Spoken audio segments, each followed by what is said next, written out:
Are you wondering how on earth can a physiotherapist be treating somebody via video call? I mean, aren't they supposed to be touching you?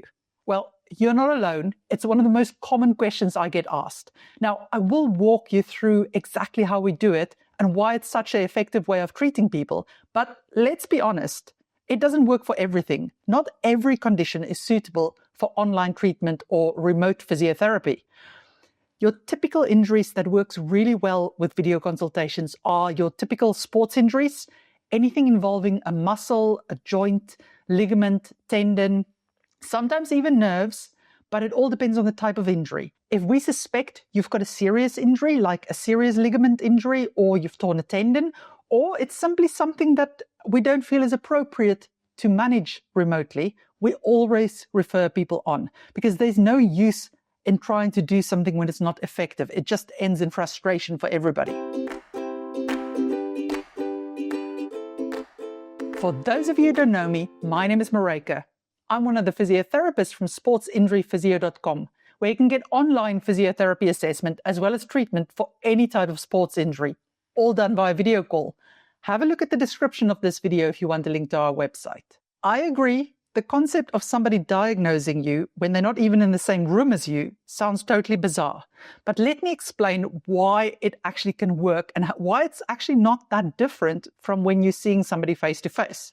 So whenever you see a physiotherapist or a doctor, any medical professional, they make a diagnosis by combining information from 4 areas. Now, the first and most important one is having a really in-depth conversation with you, because in this conversation, you want to understand, how did this injury happen? What was the mechanism of injury? That tells you a lot about what structure is likely injured. For instance, typical ACL, which is your anterior cruciate ligament, if a player tells you that they were running for a ball or doing a move in hockey and it was a twist move and then they felt their knee go, I'm not really going to think that this is something I can treat online. It immediately sounds like it's likely going to be an ACL injury, and I know already I'm going to refer this patient on for further investigation and in-person consultation. So the history of how the injury happened is really important to understand. And just by the way, if you're thinking, but I don't know how it started, that's also important. It also tells us a lot about what structures it can actually be. The next is, how does the injury react to different things you do in the day? And how does it feel throughout the day? Because that, again, tells us about what type of thing it can be. Typically, a tendinopathy feels worse when you first get out of bed, but as it warms up and get going, it actually starts to feel better. Whereas a tendon tear, again, or a torn muscle, can feel really good after you've rested, but then if you do too much, it actually becomes painful as you move on it. So the nuances of how it reacts to different types of activities, going up and down stairs and all of those things, really tells you a lot about the diagnosis as well. Then obviously medical history is important. If you've been using any medications, for instance, there's certain types of medications that makes you more prone to certain types of injuries. And then also what types of activities you've been doing, as well as what you want to get back to. This is the reason why our initial consultations, our first ones, are always 45 minutes long, because it takes time to really get to grips with the history of everything.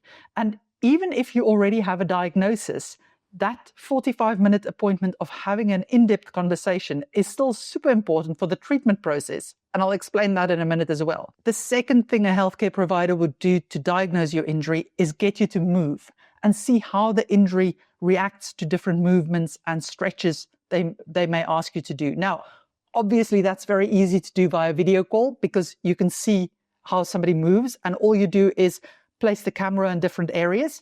This is also why it's important to do the video call from either a phone or your laptop, or a tablet works really well as well, because then you can place it in different areas. And typically we'll get people to sometimes lie down on the floor and do movements. If they can't because it's too painful, the injury stops them, we'll get them to lie down on a couch or on their bed and do a movement for us. But we'll always demonstrate what we want to see, and then you will do it on your side. And then thirdly, we may ask you to press around the area, and we can guide people through exactly where to press and what you feel. Now, not all injuries produces pain when you press on it because it may be too deep. It may be that the injury is actually inside the joint. So even the absence of pain when you press on it tells you something about what structure may be the cause of the injury. Now, most injuries can be diagnosed by having that in-depth conversation, the movement tests, and by pressing around the area. Sometimes having those three things does still not give you a clear picture. And in those cases, you may have to refer somebody on for scans. We also tend to refer people on when we feel that there is a chance that it could be a serious injury. Even if there's a very low chance that it is, we'll still advise you to actually go see your doctor, get a scan, whatever is appropriate for that situation. And if we do feel that a scan is appropriate, we'll usually give you a note about what type of scan we feel is most appropriate and motivate why it may be needed. The nice thing also about having a remote physiotherapy practice is that we've been able to build a team of really experienced physiotherapists who are located all over the UK and the world, actually, because we're not limited to just who is in our area. And of course, that also helps with the online diagnosis because everybody's had so many years of experience that you've seen most things before. The second thing that confuses people when I talk about online physiotherapy treatment is, how does a physiotherapist treat you without touching you? Are they not being meant to be massaging you or poking you or doing things to you in the session? Well, the research is actually quite clear. Massage and joint manipulation is really good at reducing pain and making you feel better, but it's only in the short term. It doesn't do anything for the healing process. So it's not needed for healing and it doesn't speed it up. It just reduces your symptoms. The body is actually really good at healing itself as long as you give it the correct mix of rest and slowly rebuilding strength and endurance. Because if you think of what happens when you've got an injury, you've either torn something, so some of the fibers are torn and they've got to repair and grow stronger again, or you've overworked it. You've got a typical overuse injury like a tendonitis or tendinopathy, which also means the fibers in a certain area of that tendon or structure has lost some of their strength, their endurance, and they don't quite have the capacity to cope with all the loads and activities you want to be doing. Now, to restore that, it needs a bit of relative rest. So it doesn't always have to be complete rest. It depends on how your injury reacts to different things. That's why every person's plan must be different. But you've got to have reduced activity to the level that it can handle at the moment, combined with careful reloading. And the reloading can be things that you do in the day, your normal activities, but it's usually also some rehab exercises that starts at the level that your injury can handle at the moment and then progresses on over time as you get stronger. And this brings me right back to that in-depth conversation that we have in our first initial consultations. And this is why it's important to still have an initial consultation, even if you have a diagnosis.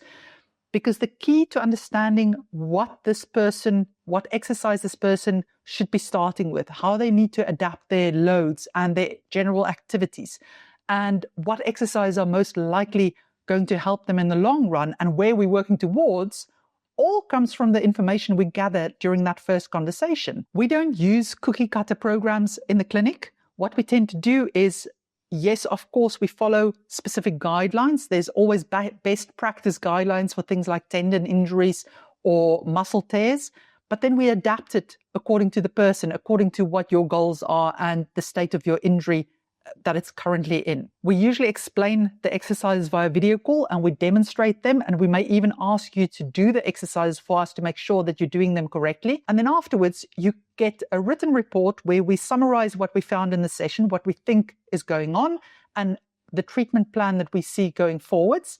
And you'll also get a link to some exercises where you'll have videos and pictures of the exercises as well as a description of how to do them. We don't see the point in running through all the funds you have for your health insurance by seeing you a couple of times a week or on a weekly basis even. Sometimes on a weekly basis is needed, but in most cases, we'll give you rehab targets and you get to work towards them on your own. And then when you hit them, you book in another consultation, a follow-up, and we reassess the situation and give you another plan. Obviously, we can't give you one plan that lasts for 6 months and get you to full recovery because we need to understand how your injury is actually reacting to what we've given you. That's in a nutshell how it all works. Now, if you're still not convinced about online treatment and how video calls can work, have a look at the description of this video. I'm going to put a link to our testimonials page, and you'll see that there were loads of people who were really skeptical about online treatment before they booked in, but who were actually really happy afterwards and found that it wasn't that different from a normal treatment session. And if you're looking for a more detailed explanation of what you can expect during a call, how to book in, how it all works, I've written it all out step by step in a blog post. I'll also put a link to that in the description of this video. If you've got any questions, feel free to ask them in the comments. And yes, if you need help with an injury, you're welcome to consult with the team via video call. Link to the website is also in the description of this video. Take care.